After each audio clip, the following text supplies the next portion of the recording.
Welcome to the Funded Now What podcast with your host, Andrew Lee Miller, brought to you by GrowthExpertz. You are in store for a chat about funding, marketing, startups, and all things growth.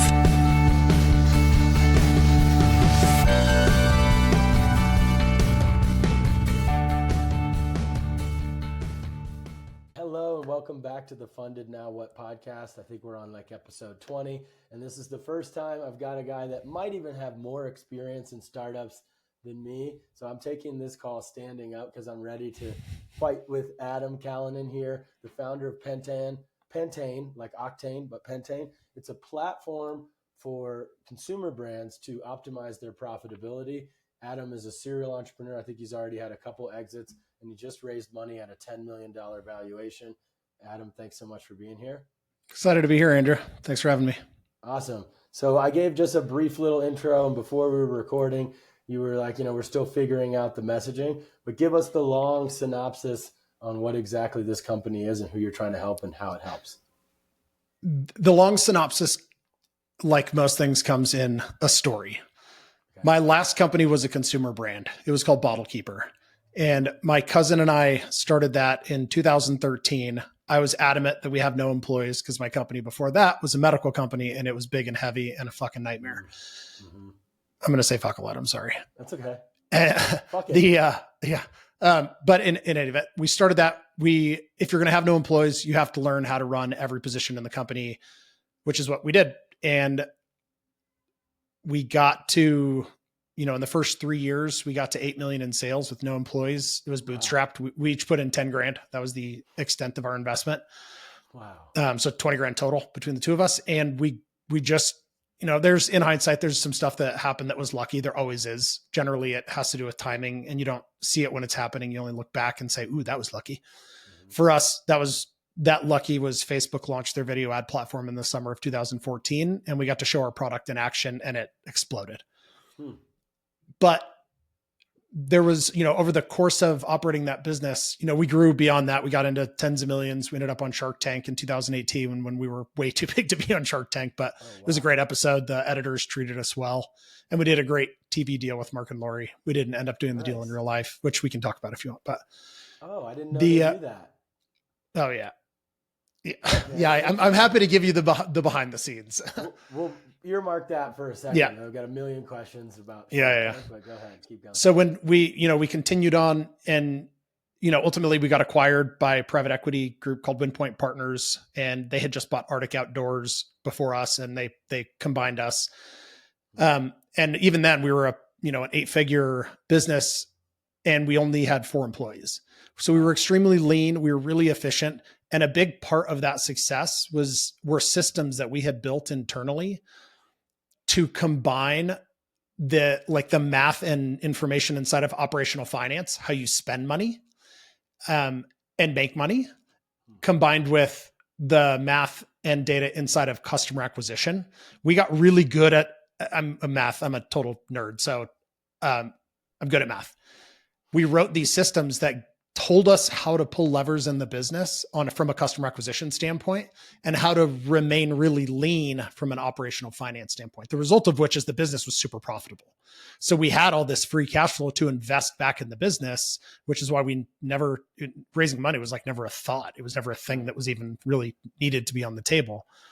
Fast forward post-acquisition, I followed the advice of a wise elder sage, and do nothing for a little bit. I get into woodworking and making Montana signs, as you can see in my background. And I started consulting some startups that I had invested in, companies my wife and I had invested in, and realized very quickly they had no idea how to make money. And I want to be clear, that's not a judgmental statement. They were phenomenal operators. They just didn't, and one of them was a $20 million a year profitable business. They just didn't understand the nuance that exists and has to exist between the operational finance side and how you acquire customers. They are completely dependent on each other, but they speak, the languages are different. So I rebuilt some of the things we used at BottleKeeper in a dramatically better, cleaner, more sexy way. And it completely changed these companies. And they were both consumer brands. That $20 million a year company increased their net profit by 50% year over year. Oh my God. Because they figured out the math told them how to spend their ad dollars smarter. Mm-hmm. So in any event, like fast forward, I got paid to help turn around a flailing consumer brand, the same thing. They went from losing $100,000 a month to profitable within 90 days. So Pentane is that. Pentane is taking really complicated math that you really can only understand if you've operated every part of the business, which I have through the experience at BottleKeeper from startup through scale. And it massively simplifies it. It literally, like, we were managing the stuff in spreadsheets, which are manual and ugly and heavy and super prone to error. I mean, I can recount 2 different circumstances where, because we didn't update the data correctly in the system, it cost $500,000. One was like $150,000. One was $500,000 because we made the wrong decision because the spreadsheet was wrong. So, we solve all of that by going into software. That's largely what Pentane is. It literally takes an expense ad revenue data from the company via API, takes 15 minutes to onboard, and literally tells you if you want to get to break even, generate a 5%, 10%, 20% net margin, whatever it is, it tells you exactly what to do. Wow. Okay. So it's like the software version of the service consulting you were doing before. Yeah. And like probably 100x cheaper than you were charging. 100. Yeah. Dramatically. I mean, yeah, it's like that doesn't scale. I really enjoy working with other companies like that. And me too. And I can be helpful doing that, but I can only do 2 or 3 of them at a time. And that doesn't scale. And this next chapter of my life is built really heavily around helping other operators solve and simplify those complicated problems. So the only way it's going to scale is if you build it into a product. But does there still need to be a human element to it? Like, I mean, are you seeing that people are able to self-serve all the way through with the tool? Because, I've heard other people make the pitch with platforms before. Customer signs up, they get a little bit of value, and then shit hits the fan with another part of the company, and they forget to come back. Whereas with the consultant that you're paying tens of thousands of dollars to, you're going to show up to those Zooms every week. You're not going to, you know what I mean? You're not going to let that sit to the wayside. But if it's $90 or $299 a month, the impetus might not be the same amongst all the other fires they're putting out. Yeah, it's a really good point, and I've spent a lot of time thinking through that, because what I'm not okay with a product like this being is another data dashboard that just provides you with a bunch of information and you have to go figure out what to do with it. Right. That's not valuable. And there's plenty of those. We don't need more of those. So built throughout the system, there was a lot of guidance, starting from literally, if you want to get to break even, go cut $7,422 out of your expenses, or increase your conversion rate from 1.2 to 1.4, or increase your ad budget to 40,000 a month at a 4.2 ROAS. Like, it's really directive. It tells you exactly what to do. But further to that, there's a button. This is just the starting point. Like, it's still a very young software. So there's a bazillion things we can do with this, but there's a button that lives throughout the product called Adam's Advice. I didn't want to call it that. The team absolutely demanded that we call it that. And it tells you exactly how I would have looked at and used the data that's on that specific part of the product. Okay. And right now that's static, and it's, it is very directive and guiding, but as we continue to learn more about the user and how they're using it, it can become really dynamic. And it's not,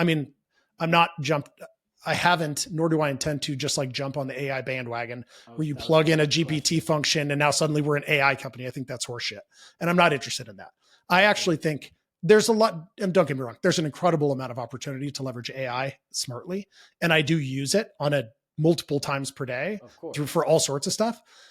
But I also think that because of the amount of AI and AI communications that are happening, like LinkedIn is a perfect example of this. Go and look at your LinkedIn feed and look at the comments on a post and tell me how many of them you think actually came from real people. Like, it's brutal. Even the posts themselves, like the quality is just completely.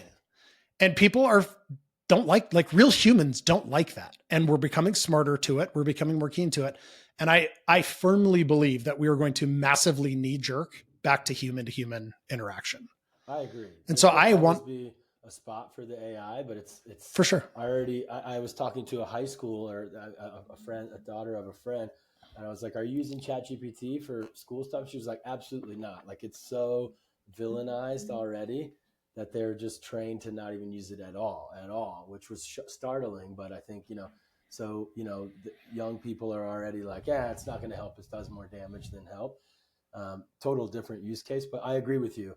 I think that if you just plug in a GPT, that people are going to be smart enough that are using your product to go and use ChatGPT for the other things that they need to use it for. You don't need to plug it into your product. And honestly, you're the first founder that's really said that, because a lot of people are like, we just got to get the word AI in there somehow to increase our valuation. But that's not the point. The point is building the most powerful and valuable tool.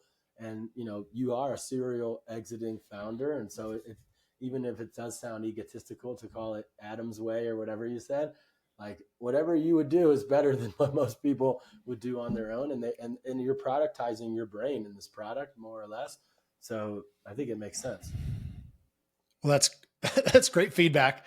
I'm just adamant that it has to be really, really helpful in order for it to be sticky, right? In order for it to if it's really helpful, it becomes inherently sticky. So if we focus on it being extremely helpful and valuable, everything else falls into line. Totally. It's essentially a consultant in a platform. And I think, you were mentioning before the call that you're still working on finalizing the messaging. I would definitely work that in there, because the people know how much it would cost to work with you as a consultant. And even if the product only gets 50% of the way there for 100x less cost, that's incredible. Yeah. And like you said, it sounds like people get incredible value out of the first few days of using it. Because if you're not working with a consultant, like some of those companies that were doing 20 mil and still not even realizing they could double their profitability, just a few highlighted red flags right from the beginning is all the value they need to get to know that this tool is going to be something they need to stick with for a really long time. So that's really cool. And I'm excited to play around with it. I'm sure you'll send me a login and let me put a client in there and check it out. Yeah, that'd be epic. Putting you on the spot. No, of course. Going to or not. But so you raised some money. When I talk to dudes that have had success like you, I know it's easier than somebody putting their foot in the water for the first time raising money. But, for those people listening that are far away from, the 8-figure exits, what is a piece of advice that you can give to somebody that's trying to raise money for the first time that you learned maybe from this experience? Putting you on the spot again. No, I love the putting on the spot. I'm thinking of how to frame this in a way that doesn't make it sound awful. Honestly, what I would say is don't do it. Bootstrap it and get it going for as long as you possibly can. And then if you still need to raise money, you'll get way more for way less. So literally go make it for as long as you possibly can before you try to raise money. That is excellent advice, especially in today's market.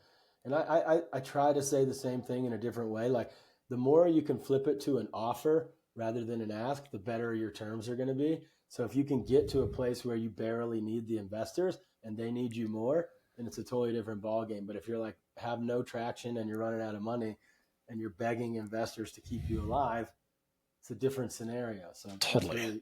Really and in this in this scenario, and I'll caveat all of this with, yes, I'm in a different position because I had a recent liquidity event. So I have the capital to invest in the business. And I fully appreciate that. That's not everybody's position.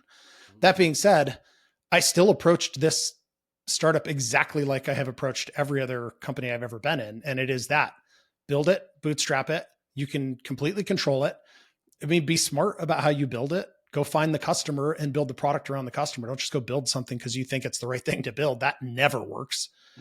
But in this case, I had that customer. I was doing consulting. I knew exactly what the product needed to be. So by the time I went to the software development company and said, this is what I want to make, it was literally take this proven business model that already exists in spreadsheets, and we just have to convert it to software. So it wasn't expensive. It wasn't like it was $1 million to go and do that. The first version of it probably cost $50,000.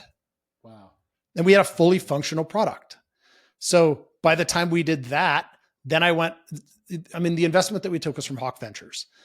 How that happened, first of all, let's be clear, that happened a year ago. And I'll explain why that just came up now and the ridiculous nature of media in our country. But a year ago, I knew the CEO of Hawk Media because I worked with them at BottleKeeper when they were a team of 7 in 2015. And so he and I had coffee. I was just telling him, we were just catching up, having coffee. I was telling him about the new thing I was doing. There was no pitch intended. And he glommed onto it big time. It's like, I need that. I need that in every single one of our companies because they don't, generally speaking, and I know this, you're in marketing, like generally speaking, companies arbitrarily create ad budgets. They just spend what they are comfortable with spending. It's an emotion, and that's an emotional thing. And I understand that because it's real money. Totally. But what you're comfortable spending might mathematically not be what you need to spend in order to actually accomplish your goal. And that's what I saw consistently across the companies we were dealing with. That company that turned around from losing $100,000 a month to being profitable 3 months in, we tripled their ad budget because they weren't remotely spending enough money to drive enough revenue to pay for their fixed expenses, but they didn't know that. To them, it just wasn't working, but they didn't know why. So, fast forwarding then back to Hawk Media, that's an interesting thing for them because it's difficult for a media agency to tell the client to spend more money because, in some cases, I don't know how it is with them or with you, but like sometimes you make money off of them spending more money. It depends on how your models are set up. Absolutely. So having an independent third party do it is totally different. Yeah. And having data to back it up. So it's not like a douchey, hey, I want you guys to spend more money so we make more commission. Yeah. Instead, hey, this software says that you're going to make this much ROAS more by spending this. It's an easy decision for any founder, right? And that's not my opinion. That's what the math says. And not every company needs to spend more. That's not the point. The point is spend correct. Yeah. Spend the right amount, not more or less, or it's whatever the right amount is based on your business and how it's financially structured, how many employees you have, how much your office costs, how much you're spending on healthcare, like all those things. That's all just a big hill you have to get over. And you can't get over it if you're not spending enough ad dollars or driving enough revenue. Okay. So then the clients you're trying to sell this product to are the other agencies then, not necessarily direct to, why bother direct to each consumer company? When you get 20 Hawk Medias and then have 100 clients. So I learned at BottleKeeper the hard way how difficult it became. It was easy at the beginning. We couldn't spend it fast enough, but how difficult it became to acquire customers on social channels, on paid media specifically. And by the end of the company, it was phenomenally difficult. I mean, it's like our ROAS went from in 2015, it was 8 and we literally couldn't spend it fast enough to 2021 during acquisition. It was, we were stoked if we crushed a 2. And granted, we were at a very different scale, so it's not fair. It's not apples to apples, but it just got so hard. So I am not going to build this company off of that. So it is being built entirely off of partnerships like that with Hawk Media. And with Hawk Media, the partnership that we executed with them a year ago, I agreed, and I say this with incredible amounts of respect, and I am deeply respectful of what Eric Huberman and Hawk Media have done because I've gotten to see them do it over the course of a decade. Wow. They connected me with their venture arm, and we basically decided on our side, on Pentane's side, that it made sense to allow them to put some money into the company to align our incentives. And it honestly has worked really, really well. I wasn't trying to raise money. We didn't need the money. We frankly didn't want the money, but it made an incredible amount of sense because it sort of financially formalized a partnership where they have hundreds of exactly who our clients are. Totally. Oh, wow. They're that big. No, I think that brings me to my next, I was going to make it a question, but now I'll just make it a point. I think raising money nowadays, it should be more than just money. You should be partnering 100%. with companies that have tons of extra value to add. A VC that I really like in San Francisco is Signal Fire. And I met with them recently. They do so much more than give you money. They have full teams that are math nerds like you that help do so much that founders often, especially if they're robotics engineers, like the team we met with them, are not capable of doing. And I think that's who you should strategically be trying to raise money from, or like you said, continuing to just bootstrap because it's just a different world. It's kind of a buyer's market a little bit for investors right now. So if you can flip that, then that's great. So you mentioned trying to acquire customers with paid advertising. Definitely don't agree with, I definitely agree with you not doing that for this company, but since their Hawk Medias, have you heard of Clutch? You know Clutch? I don't think so. Oh yes. Clutch No, with a K? with a C. So C. it's the Yelp of advertising agencies. Okay. So shout out to Clutch. They built Growth. I built GrowthExpertz, my agency, alongside them when they were a little baby. That's awesome. And now they have hundreds and hundreds of top SEO ranks. Actually, we convinced them to launch startup pages. They were like, we don't care about startup. And then we were the number one for many years, Nice. paid and unpaid for startup agency in the country there. And they get very top ranking on Google. A lot of the AI stuff that's come out, they've heard their rankings have gone down, but they're spending millions to come back. But anyway, shout out to Clutch. We love them. Clutch.co. They're the Yelp of all the advertising agencies of the world. I'm going to say this on recording, but I'm not, only if it's legal. You can obviously have many ways of getting access to, scraping the data that's publicly available from their site. But even still, even on a one-by-one basis, going and looking at the agencies that are doing hundreds of clients, like you wouldn't reach out to GrowthExpertz. We only have, 5 or maybe 10 startup clients at a time. And maybe they would. Let's be clear. Yeah, I absolutely would. Yeah. Okay. Look, okay. And to be fair, there's a big difference. There's a balance. Mm-hmm. Most things revolve around balance. What we can accomplish quickly in an agency that has 10 clients dramatically outpaces how long it has taken to get the snowball moving inside of a 400 or however many hundreds of clients they have, big hundreds of millions of dollars a year agency. That's true. A lot more bureaucracy at a larger company. I'm the one decision maker. Yeah. With experts. I mean, it would be a conversation with 4 other people and they'd be like, we're doing this. But we're not really into paid advertising either. Like we do all the really hard blood, sweat, and tears stuff. And often our clients have limited budgets and we want to prove out the company. I mean, you said the same thing. Founders that just run to paid ads, they're not really proving that their thing really works. And that's a super important point. My position is not that you should never use paid ads. That's not it at all. We'll use them at some point. My position is that you should not build your revenue model exclusively on paid advertising. 100%. That's where the problem is. And testing your company on paid ads. A lot of times my fees will come up in a founder's mind versus testing on paid advertising. They're like, we could work with GrowthExpertz, but I'm just going to throw this cash at Google ads and see what works. And then they'll come back 3 weeks later, wasted all that money. Now we need to work with you guys. And that's because they won't optimize their messaging first. They won't get promotion. You want other links to pull up. You need to have founders' LinkedIn page really cleaned up. There's a lot of stuff we want to do.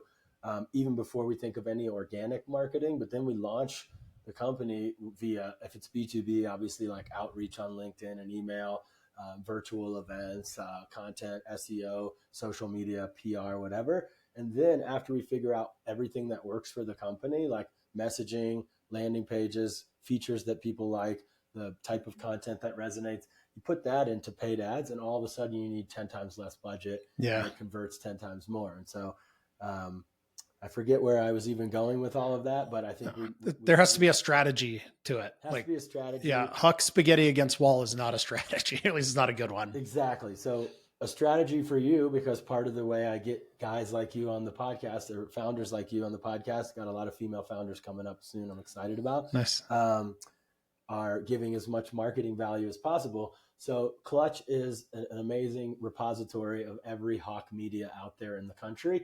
It's very easy because it's ranked and you can see how many reviews they have. So it's easier for you to figure out which startups are doing, which agencies are doing the bandwidth or the amount of, one-to-many approach that you want that will get deals pushed along. Then you can take the name, if you have a BD person full-time on this, go on LinkedIn, see how big the team size is, DM the founder. That's exactly how I got you on this podcast with a team member on managing my LinkedIn. And so, if those one at a time messages are going to get really good responses. And I think you'd be surprised how many deals you can get out of that. There's another one besides Clutch. It's not as good, sorry, to the company, but it's called Design Rush. And then obviously Clay is another one that's really big. It's raised tons of money. And then Bark.com. Now, I've never used it. Sorry, Bark, but I get your spam messages from your team all the time. And then the last one I think is Brief, but Clutch is really the dominator. At least I'm the client for you. So I think that's where I think most of the legit people are. That's cool. So if you transcribe this or get the notes, show notes, and you give your BD person, I mean, it's a B2B decision for them. So like you said, the really big ones, we're already crushing it for our 400 clients. We don't care. But small guys like me, anything we can do I'm just addicted to wins. Like I'm stuck in the agency model. I have the money to build startups on my own. I just am addicted to winning, and startups, 90% of them fail. Not when they work with us. We're at like a 25% fail rate for our clients over the last 10 years. Obviously, they've already raised some money usually before we start working. That reduces the fail rate. But also marketing is about 40 to 45% of the reason why startups fail. So we drop that. And that's why I do what I do. And so I think if you reached out to somebody like me through grabbing our info on Clutch, I'd be like, oh, fuck yeah, this will help me win more with my clients. How could I not try this out? And then, that's awesome. When you're selling to agencies, if there's some kind of referral program or something, I mean, you're going to charge the agency or charge the individual customer? No, we work with the customer, with the client.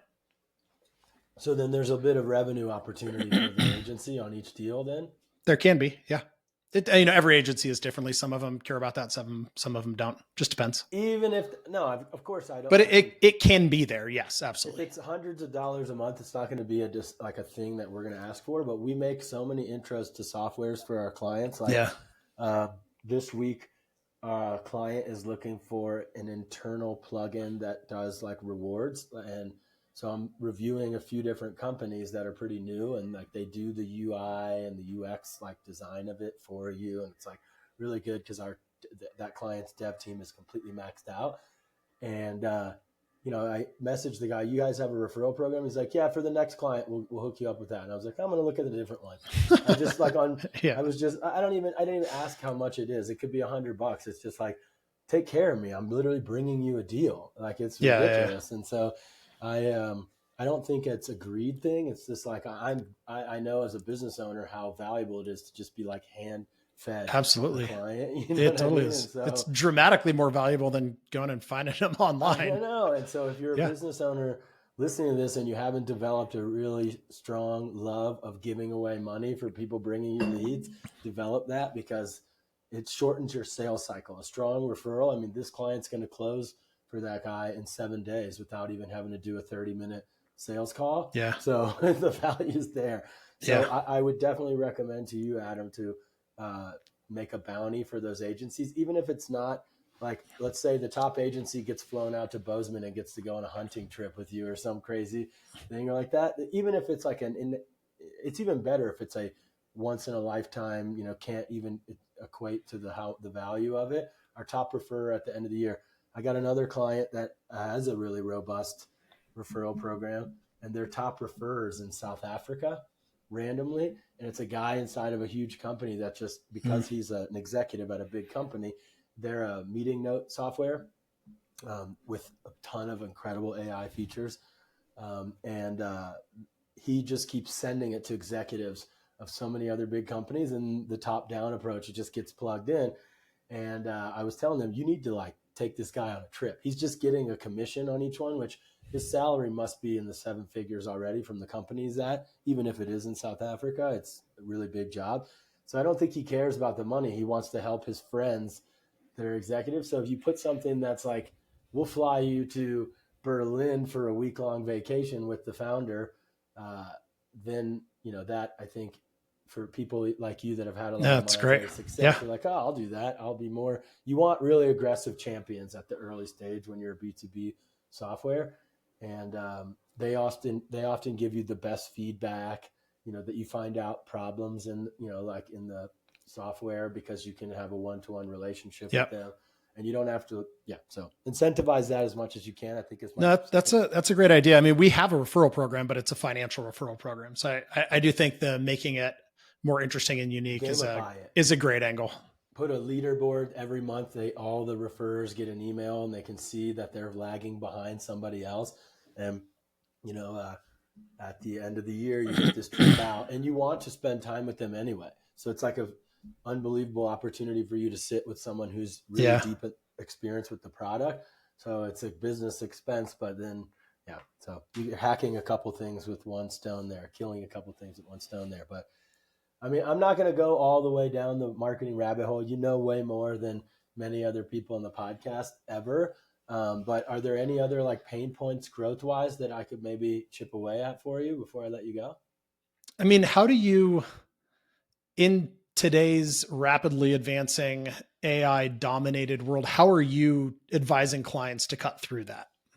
That's a really good question. So only 5% of companies are in the US are even using AI. So we're in a bubble in tech because everybody's using it. Yeah. I have seen the full gamut. I know a person who will not listen to this podcast that's like, I'm not using AI at all. It's gonna know so much about me and whatever. I mean, we're in this bubble where I'm using it for everything, but what I'm being cautious on a personal level right now is not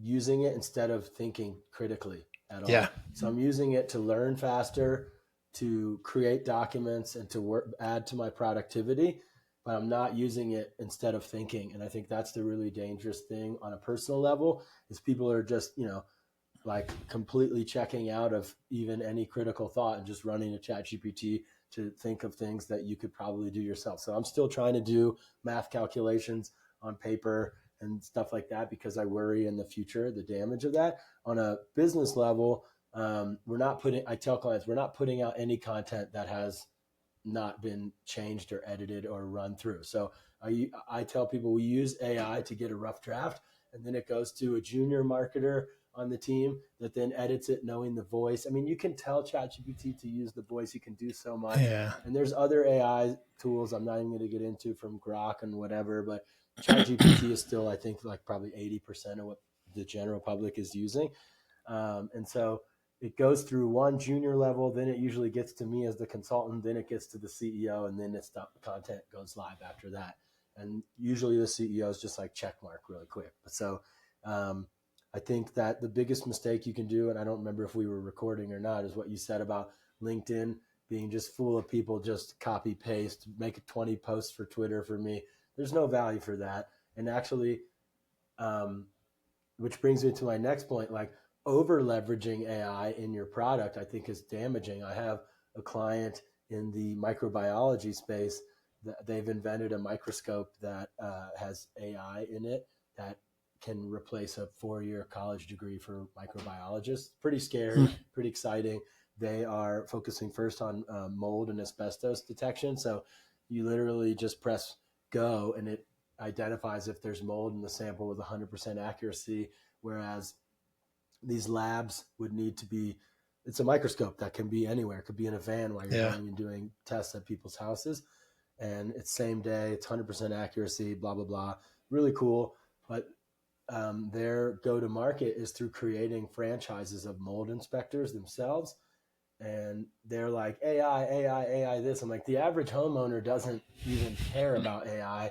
And in fact, it looks like their eyes glaze over and it actually turns them off. So I'm pushing them and they're not 100% ready to do it yet. But I'm like, just say technology enabled or cutting edge technology. Yeah. Cut the AI out. A lot of times that you say AI because we're in this bubble in tech and you forget that the regular person is like, there's some negative connotations to it. It's dangerous. It's taking my data. I don't know if it's really true. It could be just copy paste. And then also if you're like a micro SaaS product, I have not even a client, a friend who I'm advising who has an AI podcasting tool, which I will connect you to. I forgot to plug your podcast. We'll do that at the end. And you'll also hear me on Adam's podcast in a month when it goes live as well. We're doing a little bi-directional trade here. First time I've ever done that because very rarely does a founder who's raising money also have a podcast. But his software does like way more than transcription. It creates like the social media clips, the email that you send out to guests, like all this stuff for $50 a month. It's called podcastbud.com. But he says AI, and I'm like, maybe you should just say technology enabled, because the average person outside of tech, the word AI makes them think I can just do this for free on ChatGPT. I mean, that's the lens that people look at if you say AI with your micro SaaS thing. Is like you were talking before we were we started recording about how little you want to put AI into the product because it already creates enough value without that. You don't need to. I think that people are rushing to add AI because they want to add value. Totally. But if your product can create a ton of value, there is a potential that AI makes people think, in this phase at least right now, that I could do that with ChatGPT. So that was a long rant, but you're also long-winded. Dude, I completely agree that people are adding AI to their products just so they can put AI on their website. They're not valuable. It's not helpful. Right. And I'm not opposed. I mean, again, like you, I use AI for all sorts of things. I use it to do web development stuff that's way outside of my league. So I don't have to pay developers to do it. I do incredible things with ChatGPT, building out code-based stuff on a website. Are you paying for free for it? Yeah. Okay. The $20 a month I just signed up for Operator. I am on the Operator account. Yeah. I have a tenant at my property in San Francisco that is a machine learning AI engineer. And he's like, this could literally do half of my $400K a year job, or whatever it is. Have you used it? Have you used Operator? Like, dude, I'm creating humans that work for me. He's 10xing himself. I haven't used it yet, but I'm not calling your friend out. I would be fascinated to actually see that use case because I have been using it and I'm trying to get it to do relatively simple stuff. Like we have a list of companies, whether it's for the podcast or it's for Pentane or whatever. And I want to know if their website is on Shopify, and Built With doesn't really do that very well. And so I tried to use Operator. I created a spreadsheet and said, Operator, go through here, click on the link, go to the website, add admin to the end of their URL. Because if it's a Shopify website, it will then go into the login and Shopify will show up in their URL because Operator can't read source code. Right. Important note. I said, go look at the source code and tell me if this is a Shopify site. Yet. Yeah, but that's the browsers are blocking that. I can go look at their source code, but Operator can't. But watching this thing fumble through that process is so painful. And it's literally like a 3-year-old learning how to use a computer. Now, to be fair, in a week, it'll be a 5-year-old. And a week after that, it'll be a 10-year-old. So it's coming and it's changing, but you can't have it do very repetitive tasks, more than 2 or 3 at a time. You can't schedule it to do anything. You have to go back in and physically tell it what to do. And then it comes and asks you questions, even though you tell it exactly what to do. It comes back to verify. So it's really manual and really interesting of what's coming, but I'd be fascinated at a use case where somebody's replacing $200,000 worth of job with that. Okay. Call later today with him. We're actually potentially building something on the side. And so I'm going to grill him with your lack of trust on what he was saying. And maybe if he's crushing it, I'll make an intro for you. He's a pretty cool guy. And it might be the difference of literally being a machine learning or AI engineer. Yeah, probably. He's probably 10 out of 10 on prompting. For sure. Give it really solid tasks. That's his job. And to be fair, and I spent 1 hour working on that and figuring it out and thought it was super interesting. So that's a very novice opinion on. Interesting. Maybe there's not that he needs any more cash, but maybe there's an AI consulting thing on the side for him, but I'll chat with him. But Adam, this has been insanely valuable. I'm super excited to try out the tool myself. And if anybody's interested, I'm going to put Pentane links in the show notes here, where you can find Adam Callinan on LinkedIn. I'll drop his LinkedIn in the bottom too, and you can tell him you heard about him here and Pentane, and you can get on the platform and try it out.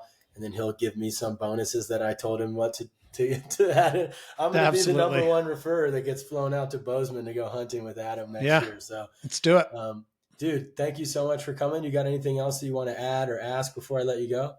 No, I appreciate it. I'm here to be helpful. So spreading the word is great. Well, it was super helpful. I literally have never heard some of that feedback before, and it totally makes sense, especially in this market. So thank you so much, Adam. Have a great day, and cheers, everybody. Thanks for listening to this episode. That has been another episode of the Funded Now What podcast with your host, Andrew Lee Miller, brought to you by GrowthExpertz. If you liked the episode, please subscribe.